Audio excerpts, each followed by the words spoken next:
to David and Carmen VSG. It's just Carmen again, and today I am doing a little bit of batch cooking. So I thought I would show you one of the recipes that I'm doing to make ahead and then freeze. It's going to be a meatloaf, and I got the recipe.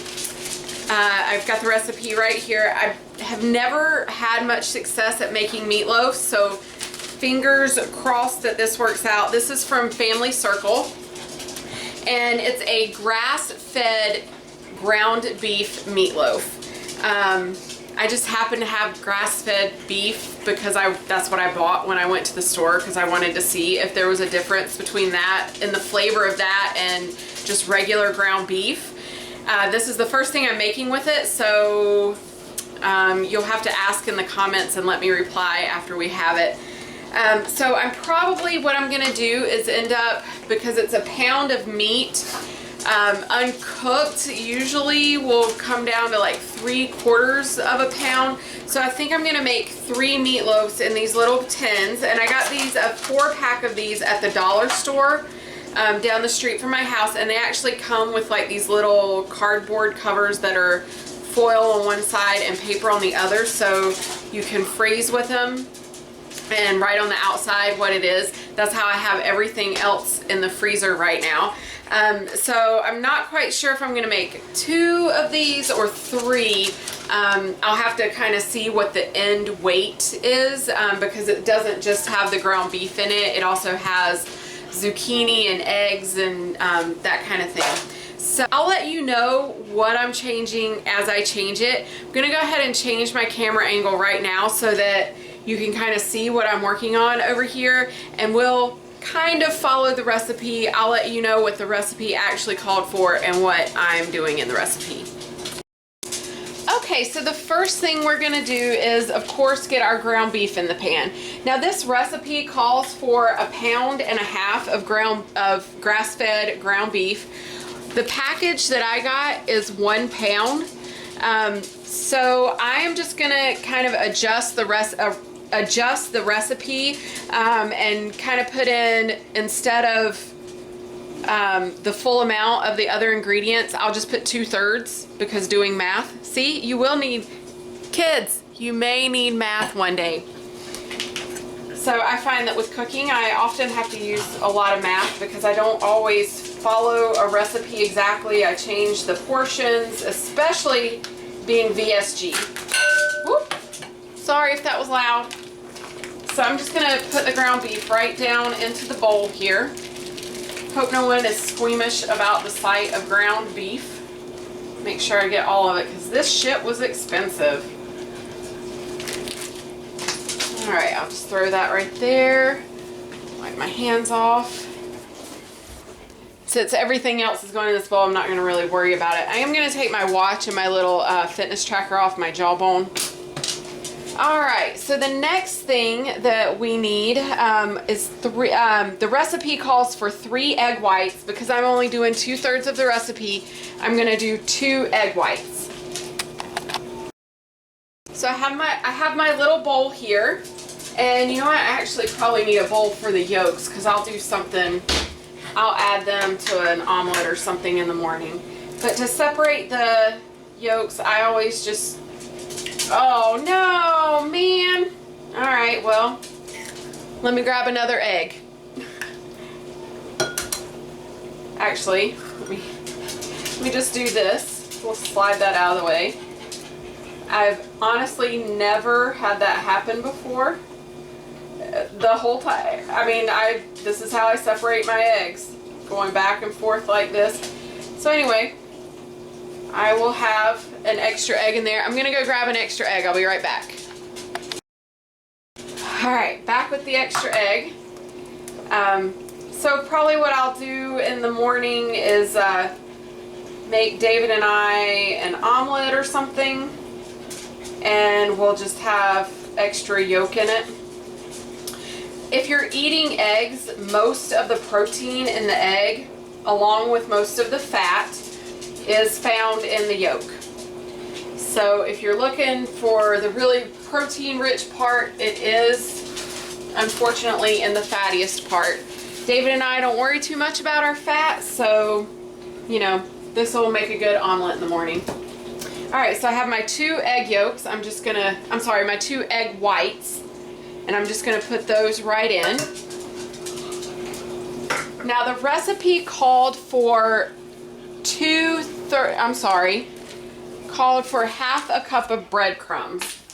Now, I'm not exactly sure, because we're in the middle of a move too. I don't have any of my measuring cups or anything, because my husband's son and his daughter, or his wife and their daughter, are going to be moving back in. So I really don't have any measuring devices, because I've put mine away to take with me, and they've been moving their stuff in.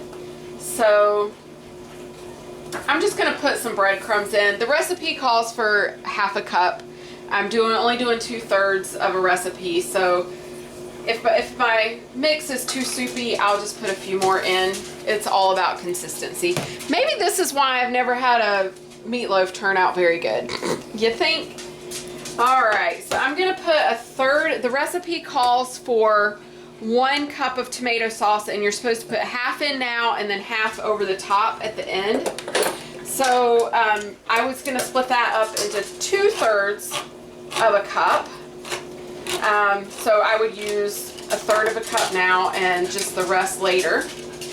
So let me see if I actually have something I can measure. I do have a liquid measure here, so I can do 1/3 of a cup. Y'all should write that down in history. Carmen actually measured something with a real measuring device. All right, so now the recipe calls for a zucchini shredded. Now, I've already washed the zucchini, so don't freak out too much. I was gonna say if it's 2/3 of a whole zucchini, I should use 2/3. Have I put my shredder away? Oh, don't tell me I packed up my shredder. I think I did. Well, let's see if I have a handheld one in here somewhere. This will be some really finely shredded zucchini. So I'm actually gonna just shred this right into the bowl here. We'll just do this straight down over it.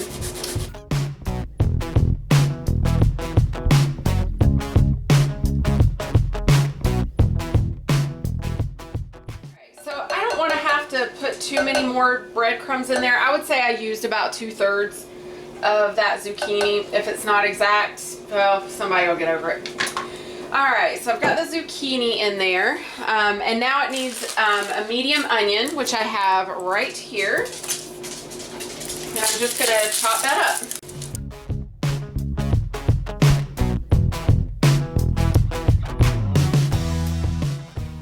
So the recipe actually calls for half of a medium onion.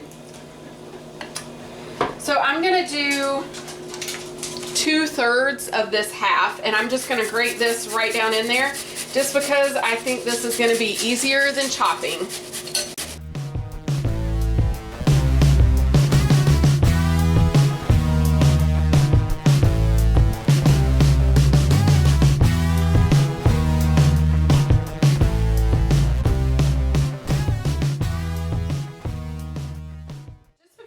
Want a little bit of texture in there as well. I think I will chop up a little bit of the onion.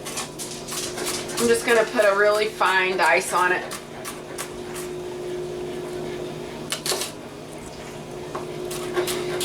I love chopping vegetables. I bought these really nice knives a couple of years ago, and I find that good quality cutlery is the key to moving quickly in the kitchen. So I'm gonna say one more little slice should be about 2/3 of that half there. And like I said, I'm only doing this for a little bit of consistency. Otherwise, I think you would be fine just to shred. The next thing it calls for, now the recipe calls for 1.5 cups of chopped red and yellow sweet peppers. Well, peppers tend to go bad around here before we eat them, and I have this jar of roasted red peppers. So guess what I'm using? I am just going to, oh God, they smell amazing. I'm just going to use roasted red peppers instead of fresh peppers. And I'm assuming, I have no idea how much a cup would be. So the recipe calls for 1.5 cups, which would mean for this I would need to put in about 1 cup. So I'm just going to kind of chop and put them in here and see how that turns out.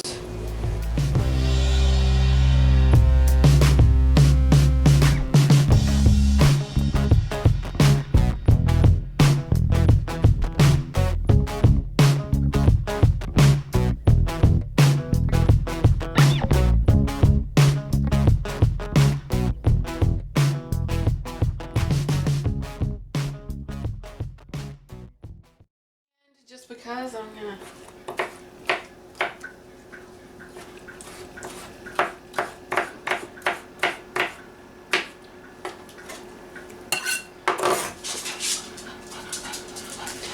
Alright, so that's the red peppers in. Some things you may notice when I'm chopping is that I don't hold the knife back here. When I bought these knives, one of the selling features, I actually used to sell this brand as well, is that it's ergonomically designed. But if you really want good grip, really choke up on the knife there. Hold it like this. Don't ever put your finger out like this, but really hold it right up there.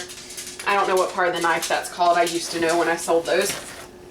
But yeah, so I think that's about 1 cup of peppers. I used the rest of what was in here. As you saw, it was a giant pepper. And I apologize if you guys hear the dishwasher in the background.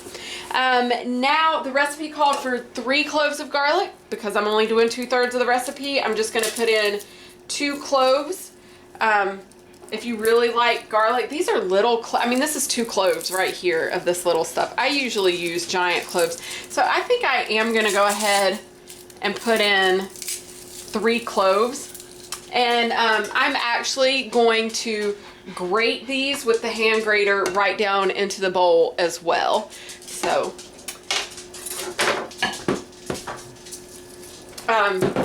first of all though, I'm going to get the papers off of them.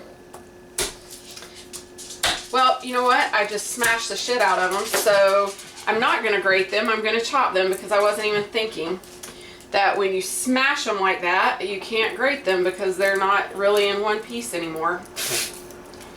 Well, anywho,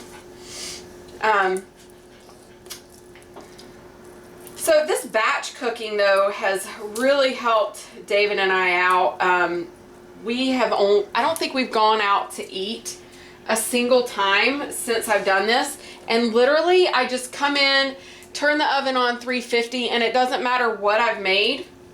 I just throw it in the oven and straight out of the freezer. Because it's in these little metal containers, I don't have to worry about like glass breaking or anything like that. So I'm just going to chop this garlic and throw it right in the bowl there, and we'll move on to the next ingredient.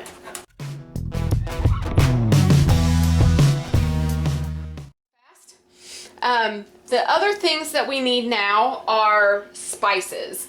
Now, I very rarely measure my spices. And this is really where I'm going to vary from the recipe. Now, for the original recipe, it said to do 1 teaspoon of salt, 3/4 teaspoon of dried sage, 3/4 teaspoon of dried oregano, and 1/2 teaspoon of black pepper. So I'm just going to eyeball the salt and pepper that I'm putting in. And instead of using dried sage and dried oregano, which I could not find because things are packed up, I could find my poultry seasoning. Now this has thyme, sage, marjoram, rosemary, black pepper, and nutmeg. So it is different flavors, but I don't really like oregano, so I will often substitute marjoram for oregano, not margarine, marjoram. So I'm just going to put kind of a whole teaspoon of that. That's about, I'd say that's about a teaspoon right there. So I'm just going to put that right in. And then for my other videos, you guys know that I just keep my salt and pepper loose here. So I'm going to put in a little salt. And again, if you're watching your salt, whether or not you want to use, how much you want to use is up to you. And my pepper. All right. So the last thing we want to do is mix this up. So I'm just going to get my hands right down in it. Like I said, I might have to add more breadcrumbs.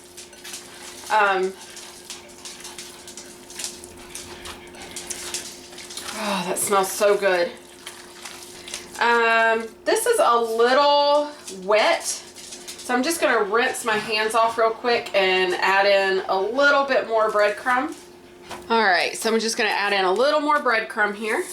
Just a light sprinkling right over the top.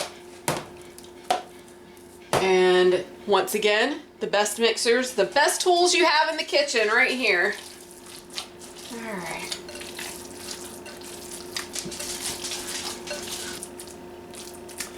So something that you can do when you're making something like this is if you want to make sure your flavors and stuff are right, or to have a little frying pan over on the side. I'm not even going to bother with that. And I'm just going to kind of score this into quarters here.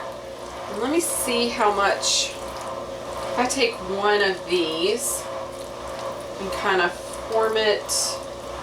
This is still really wet, y'all. Is meatloaf supposed to be really wet like that?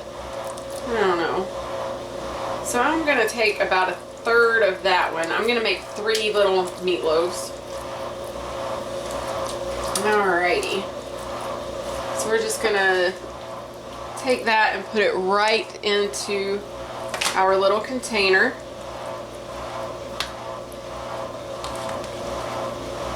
And I'll pull that out so you guys can see the first one. And then I'm going to take this half over here and another third or so of that one. We'll kind of form that into like a, just kind of a loose mound, because when we dump it down into the container there, boy, working with loose meat like this is kind of gross. But thank you, cow. I hope you lived a happy grass-fed life. So there's another one in the pan, and we'll do this last one. And then we're going to top it with our tomato sauce that we did not use.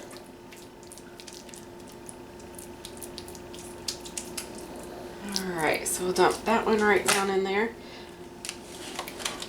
Alright, so I'm just going to wash up my hands and kind of clean up, and I'll be right back with you. Alright, YouTube, so I kind of cleaned up a little bit. Now I got this big flat cookie sheet out. And I'm going to put these 3 on there. These pans are a little flimsy. They're just little throwaway aluminum pans, so they're pretty flimsy. And what I'm going to do is I put the leftover tomato sauce right down in here, and I'm just going to kind of drizzle this over the top of each one of these. And just like that. A little more on this one since I have it to spare. And I'm going to cook these at 375, just uncovered like this. Cook them at 375 for, I did not read the instructions. It says cook at 375 for 30 minutes and then put the remaining tomato sauce on and then bake for an additional 25. So anyway, that's what I'm going to do with those. My oven is preheating now. I'm going to bake them at 375. I'll check on them after 25 minutes and or after 30 minutes, and then check them on and let them go another 25. The whole recipe makes 4 servings, I think, 6 servings. If you were doing 1.5 pounds, made 6 servings, and that would be 369 calories, 9 grams of fat, 39 grams of protein, and 34 grams of carbohydrate with 8 grams of fiber. So here is what my finished plate looks like. I put ketchup on there, maybe a tablespoon, so that added some carbs and sugar. And then this was the rest of the zucchini and onion that I did not put in the recipe, in the meatloaf. But that's dinner tonight.